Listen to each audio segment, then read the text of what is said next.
Zamanmoga yaxshi ko'rmaydigan do'stlar yo'q deymi? Bizning uydagilar bu ajoyib yaxshi ko'rdi-da.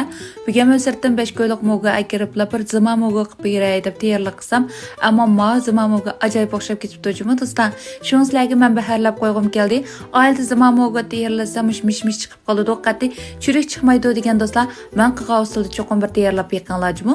Buni ko'ygininglardek mogoning qaram to'l kelgan jalliqni tayyorlab akirib olgandan keyin buni cho'ng-cho'ng qilib parchalab olamiz.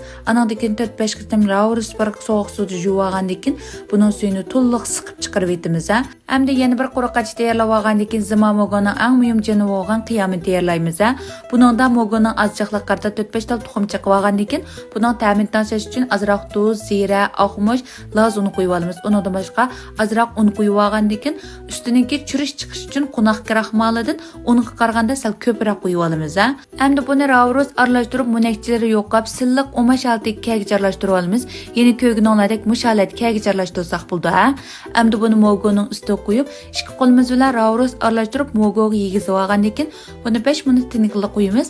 Ma arliqda nima sammoganimni bilardinglarmi do'stlar? Ma arliqda men aldirachchilikda musulmon mogoning eng muhim bo'lgan zamoni, ya'ni kunjitni silishni unutib qopdim majmu do'stlar. Ma ularni bir tindirib bo'lgandan keyin qozonga bir may qo'yib, may ravrus qizgandan keyin ma qozonga mogoni sap bo'lib ism kes bo'ladi. Hamda buni qozonga sap bo'lgandan keyin buni ustiga zima aralashtirish mumkin bo'lmaydi-da. Voy bo'ldilar ma bir qatimliq mushbat pishiversin shu deblar. Ma pishqicha arliqda qilib qolgan yana bir qismiga zima aralashtirib etdim do'stlar. Menda untiqaqliginglar bormi? Ma ishga yetiblar chiq ishlarni unutib qolmanda men. Hamda ko'ygininglardek buni silib bir aralashtirmaymiz-chi do'stlar. Aralashtirmay ravrus qatgandan keyin ravrus aralashtirib buni usti qaytishgacha uzunroq yog'da turg'izib olamiz. Anandan keyin suzib olamiz.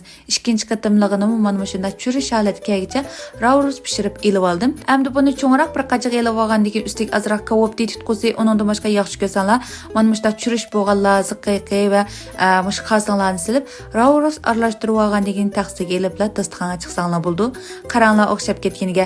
Sizlarchimi o'xshabdimi do'stlar? O'xshabdi degan do'stlar inkasrayni gul yo'lab